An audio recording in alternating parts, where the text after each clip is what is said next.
Hey, what's up guys? Welcome to another episode of Track Car Obsession.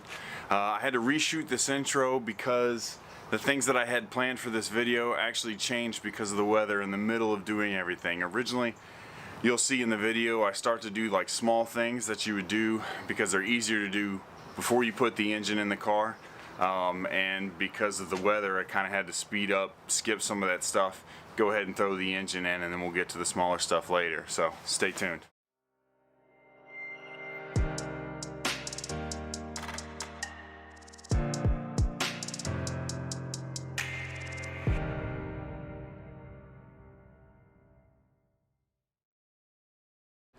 Alright, so first off, let me just give you kind of an update of where everything is right now.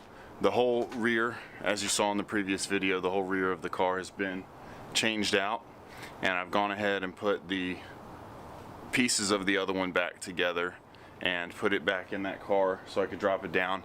I've got the engine basically dropped out. I've just got to get it out of the way. I'm going to put the rotary engine into that car so that it's not in our way during this whole swap. And then we're going to go ahead and, like I said, do the modifications. There's some things you got to do to the firewall. You got to change the clutch master cylinder, a few wiring things, and then a few cuts to make space for the engine and all of its accessories. So let's jump into the first step of that. Alright, so the first modification that we're going to make before we put the engine in, all this stuff you could probably do once the engine is in, but this is going to be a lot easier to do it. We're going to take off the attachment for the steering rack, and we've just got to put this extension on it since we're moving the steering rack a little bit forward once the engine's in. Alright, so this may be difficult to see. Where the Mazda shaft is splined, you've actually got a section here. See if I can get that in focus there. You've got a section here where they actually, I don't know if they melt it together or what, but you got it right here and actually on the other side right there where they basically melt the splines together, and I guess that's to keep this piece aligned whenever you take it off. It's actually got some spots in there you can see where the splines are cleared away, but on the extension piece we don't have that. It's just splines all the way around. You could maybe try to count and calculate where you would need to kind of cut those grooves out to make it line up, but what Kaisler Automation recommends, or at least that's what we did on the white car, is just kind of cut this spot out on each side of this notch so that the grooves are placed back in there, and then the new piece will just slide right back over it. So I'm going to take a little Dremel with a cutoff disc and just carefully go along these splines to get rid of this blob of metal here that's blocking the extension from mounting up. So I'm gonna go ahead and do that now. Alright, so I've got this notch now, and I actually already slid this on.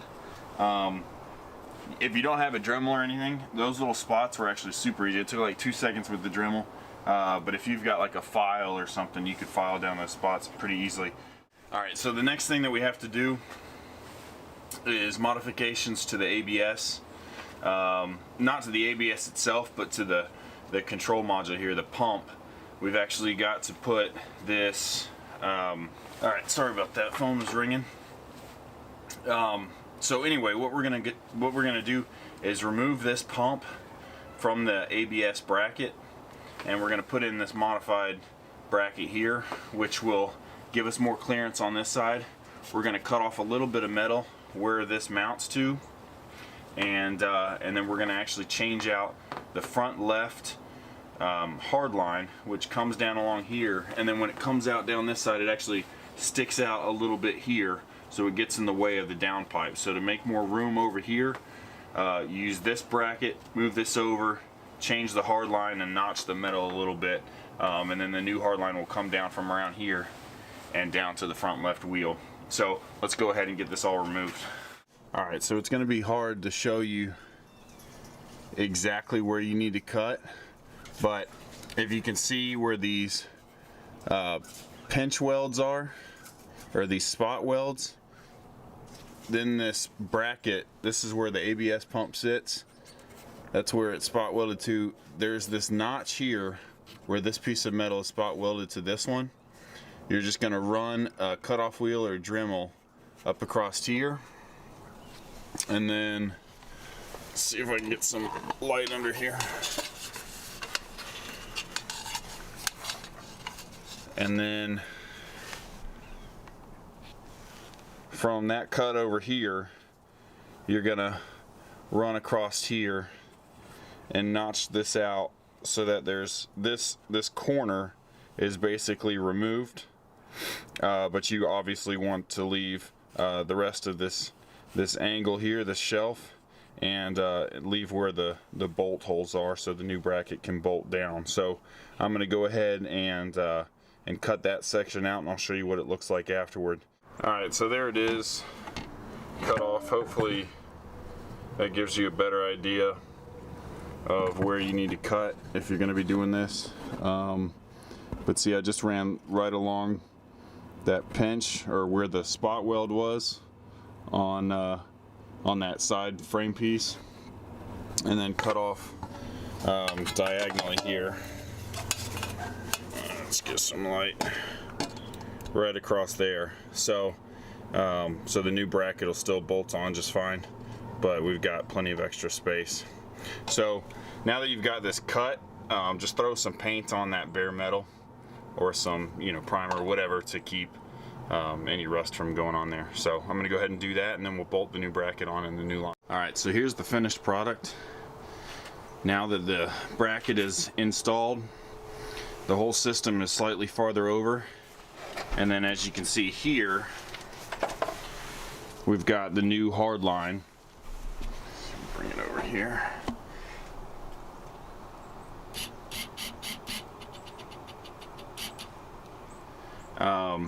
So the new hard line, instead of wrapping all the way around the back and then actually sticking out a little bit over here where we notched all this, it brings this down the front right along the frame rail there, and then comes down along here, and then we'll mount to the front subframe, the cross member, in the factory location. And then there's heat wrap on here, and then the kit actually includes more pieces of heat wrap like this, and I'm going to go ahead and let's get some more light on this.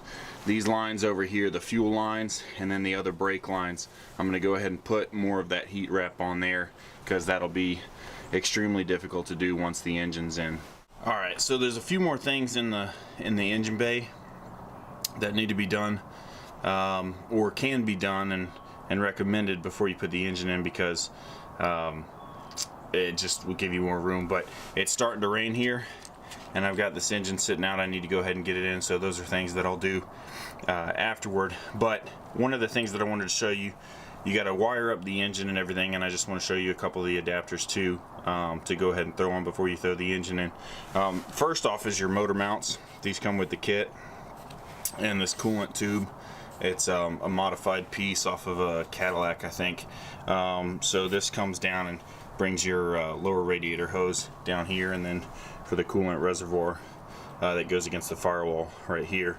But anyway, there's a plug here on the side of the block. This is the passenger side of the block, or the right hand side.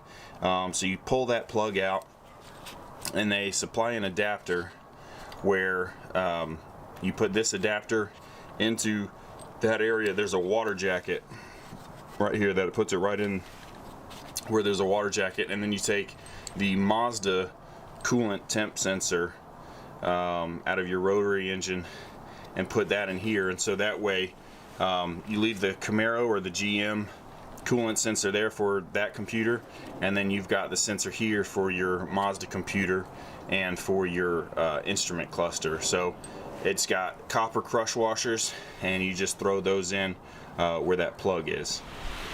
All right, really quick, as the weather picks up here, I'm sorry if it's extremely windy in this footage, but I just wanted to show you another part of this kit and modification you probably want to do before putting the engine in. You don't have to. This one's actually not that bad, but you get this bracket. It's a billet bracket that bolts to the front of the engine, and then you also take off the crank bolt and put on this billet adapter that they give you in a new bolt, and torque that down, and then you put the tone ring or reluctor wheel from your Renesis engine, and it bolts right to that. And you take out your eccentric shaft sensor and use this mount that they provide so that the ECU picks up that the engine's running. That's how you can get your power steering to work, and ABS, and all that other stuff, as well as your tachometer. So anyway, you're gonna bolt all this up, and then on this same harness you have your alternator for the power, and then for the regulator on the alternator.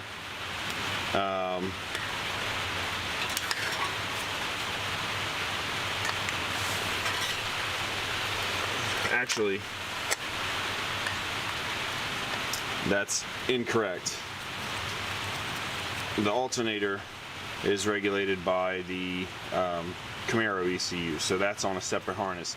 This is for the Mazda coolant sensor that we put in the side of the block earlier with that adapter, and then this runs up to the end of the harness.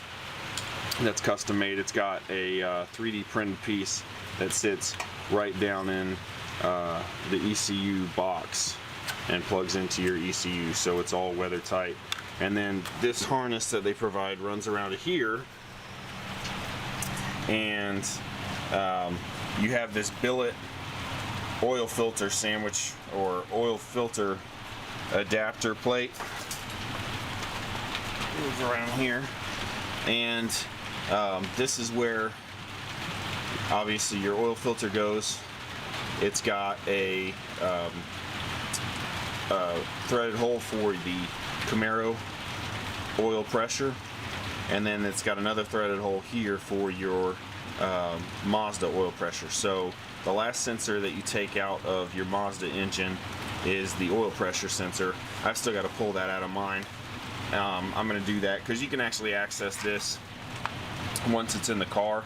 I'm in kind of a rush to get this in here, so I'm going to put that on later. But then on this harness, it plugs right into your oil pressure sensor, and then this part of the harness goes up to your fuse box right here on the driver's side or left side of the car, and that's where the power comes from the alternator back into the electrical system on the Mazda side. So you're going to take off the factory canister system that comes on the Camaro engine that brings it up here, and put this on here.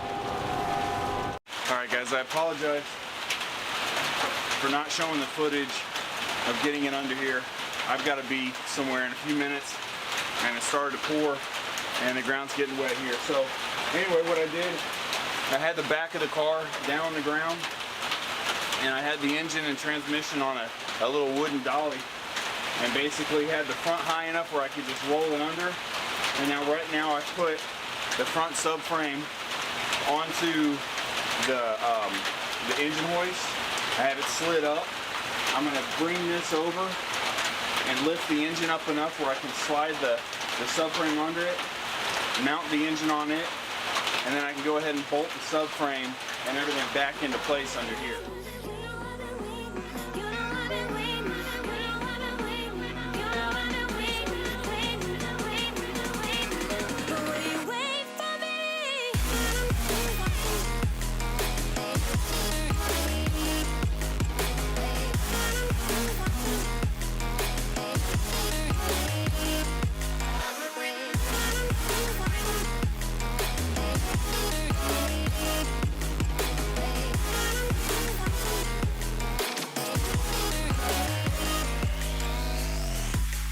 My whole life I'm forever grinding, waiting for my time to shine just like a diamond.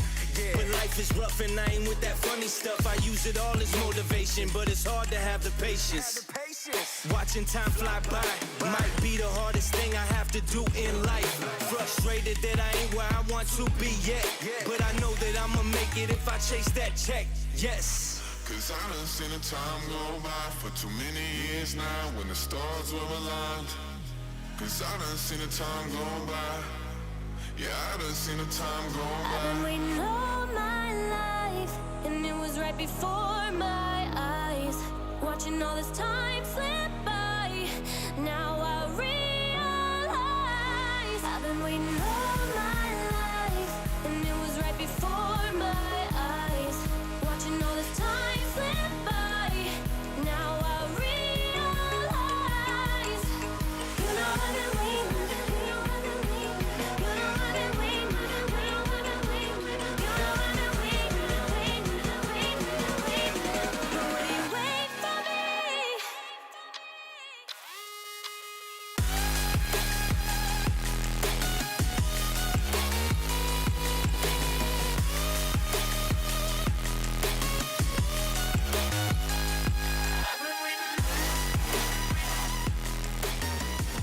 Alright guys, well just like the intro, I actually had to reshoot the outro as well. It was raining so hard that you could barely hear what I was saying. We had to hurry some things up, but we got the engine in. Obviously there's still a lot we have to do before this thing's ready to go. I have to finish off the wiring here that I've torn apart for the race car. I've got to kind of put some of it back together. And then there's a few odds and ends that we've got to do, and we'll knock that out in the next few videos, get this thing running. Thanks a lot for watching. I'll see you in the next video. Take it easy.